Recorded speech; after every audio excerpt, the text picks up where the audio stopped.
game. Is there any takeaways or anything that you think you learned from this test? Yeah, it's definitely different playing on the road. One thing you got to be key of is the crowd and the noise and stuff like that. So in practice this week, we spent a lot of time with background noise and stuff like that, making sure we were able to communicate a lot and just stopping the run and running the ball. That's something that's big on the road, and we did that tonight. I think they had like 5 rushing yards or something. He had asked this week how many plays with Jackson plays, which obviously you know why we're asking that question. But it seemed like even without Jackson, with some of the stuff you guys are running today, he's pulling that out anyway. Now that you're in the slot with Jackson being out, how long does it take you maybe to get comfortable with some of those plays? How have you seen that kind of develop? Yeah, the coaches have done a great job moving me around in practice and stuff like that. So I get reps kind of everywhere, so I feel comfortable on game day going anywhere. And Jackson's going to be able to execute just as good as the next person on any of those plays. But we don't really call him for personnel per se. Sometimes we do, but the coaches have a lot of trust in everyone they put on the field. So no matter who's in, we're going to call that play. I know you're not going to give away any of the playbook, but I mean, with some of this stuff, when you get the playbook and you're looking at it and you're installing it, are you ever just kind of like a little geeked up about some of the plays? For sure. There's some plays that I know might hit big. There's some plays that I have a suspicion that have a good chance of scoring that week.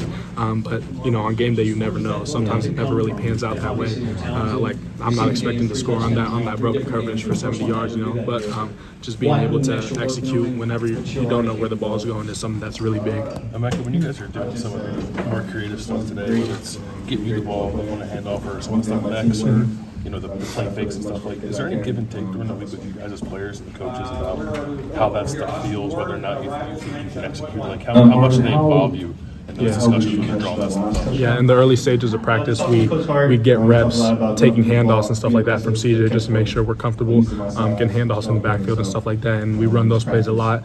If we don't feel comfortable with them, they just get taken out of the game plan. If we do feel good about them, then we'll keep them. Did it feel good for you guys offensively to last week?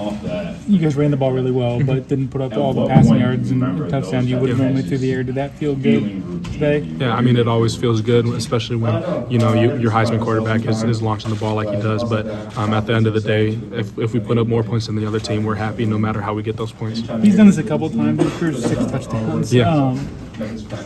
Which is surreal to say, but last year against Michigan State, Rose Bowl this year, in this game, what was special about what he did today? Those many balls? It's hard to say what's special about CJ. Like every day is something special that I get to see personally firsthand. Just his maturity level with the game and just never getting frustrated. He has such a level head on the field. Even after his pick, he's like, we're good. We're going to come back, even though you think it'd be the end of the world. It's early in the game, stuff like that. So, but CJ is really calm and composed, and I wouldn't be surprised if he threw for 20 touchdowns in one game. After that pick, you said he's calm, level-headed. Like, do you guys have a long conversation? Like, we did. Short? Yeah, like, we got together with Coach Hart, Coach Day. We're talking about what the coverage was, and we made sure we fixed it, and that mistake didn't happen again.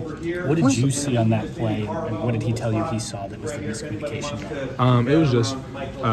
It was just supposed to be a hitch route. But the hitch converts if it's press, and he was pressed, and I did see him bail, but he bailed really slow.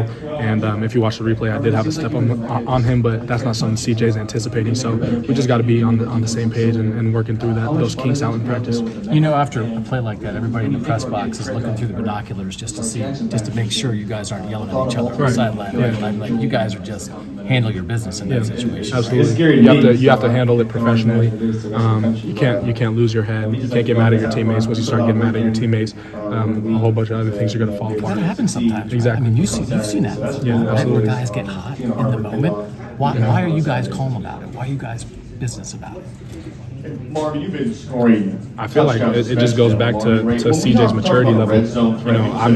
I see that play happen, and I kind of look at CJ. You know what I'm saying? Because he's our quarterback, he's our leader, and stuff like that. Heisman contender, and I just look at him, and I see his cool, calm collectedness, and it kind of just passes on to me, passes on to the rest of the team. We don't lose our cool.